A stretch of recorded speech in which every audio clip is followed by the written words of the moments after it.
வணக்கம். நான் வண்டலூர் சைடு வந்துட்டுருந்தேன் வண்டியில். எனக்கு முன்னால் ஒரு கார் ஒரு 5 கார் இடிச்சுக்கிச்சு. அதில் ஃப்ரண்ட்டில் ஃபஸ்ட்டாக நின்றவர் சடன் பிரேக் போட்டுட்டார். அவர் எதுக்கு போட்டார், ஏன் போட்டாருன்றது தெரியல. யாருமே வேணும்னு எதுவும் பண்ணுறதில்ல.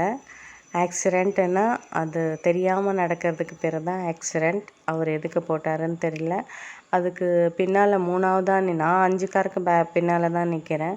3வதாக நின்றவர் ஸ்பீடாக போய் அந்த காரு கண்ணாடியே நல்லா தட்டி அந்த ஆளை கீழே இறங்குடா அப்படின்னு சொன்னார். வாடா போடா அப்படின்னு பயங்கர சத்தத்தோடு அடிக்க போனார். நான் என்ன சொல்கிறேன், அடிபட்டுடுச்சு, ஆக்சிடெண்ட் ஆகிடுச்சு. எல்லாத்துக்குமே ஒரு ஆல்டர்னேட்டிவ் இருக்குது. எல்லா பொருளுக்குமே இந்த உலகத்தில் ஆல்டர்னேட்டிவ் இருக்குது. இதே மாதிரி இன்னொன்று செஞ்சுக்க முடியும், வாங்கிக்க முடியும், பண்ணிக்க முடியும், சரி பண்ணிக்க முடியும். அதாவது நான் சொல்கிற நிறைய பேருக்கு கோவம் வரலாம். எங்கள் பொருள் தானே போச்சு, அதுக்கு எவ்வளோ செலவாகும் தெரியுமான்னு. உண்மை தான், பொருள் வீணாக தான் போகும், நிறைய செலவாகும். யார் வண்டியாவது நம்ம வாங்கிட்டு வந்திருந்தால் அதுக்கு நம்ம பதில் சொல்ல வேண்டியதாக இருக்கும். உண்மை தான், நான் இல்லைன்னு சொல்லலை. இருந்தாலும் வேல்யூ உள்ள மனுஷன் நம்மளால் ஒரு குடும்பம் வாழ்ந்துட்டுருக்கோம், நம்மளை எதிர்பார்ப்புகள் இருக்கும், ஒரு வீடுன்னு நமக்கு இருக்கும். அந்த வேல்யூ உள்ள மனுஷன் ஆக்சிடெண்ட்டில் இறந்துட்டா அவனுக்கு ஆல்டர்னேட்டிவே கிடையாது. அதை பாருங்கள். பொருளை நம்ம சரி பண்ணிக்கலாம், வாங்கிக்கலாம், அதே மாதிரி ஒன்று செஞ்சுக்கலாம். உயிர் போச்சுன்னா வராது.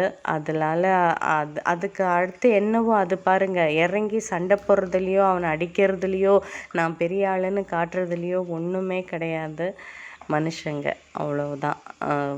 பொருளுக்கு கொடுக்குற ஒரு இம்பார்ட்டன்ட் மனுஷனுக்கு கொடுங்க. அது எத்தனை பேருக்கு இது பிடிக்கும், எத்தனை பேருக்கு என் மேலே கோவம் வரும்னு தெரியல. எல்லோரும் பார்த்து பத்திரமா வண்டி ஓட்டுங்க, ஸ்லோவாக ஓட்டுங்க. அதுக்கு தான் பேக் சைடு ஒரு வண்டிக்கும் கேப் விடணும் அப்படின்னு சொல்கிறது. சப்போஸ் சடன் பிரேக் போட்டுச்சுன்னா ஒன்றும் ஆகக்கூடாது அப்படின்றதுனால தான் கேப் விட்டு நில்லுங்கன்றாங்க. நம்ம எங்கே கேட்குறோம், நம்ம என்றைக்கு கவர்மெண்ட் சொல்கிறத கேட்டிருக்கோம்.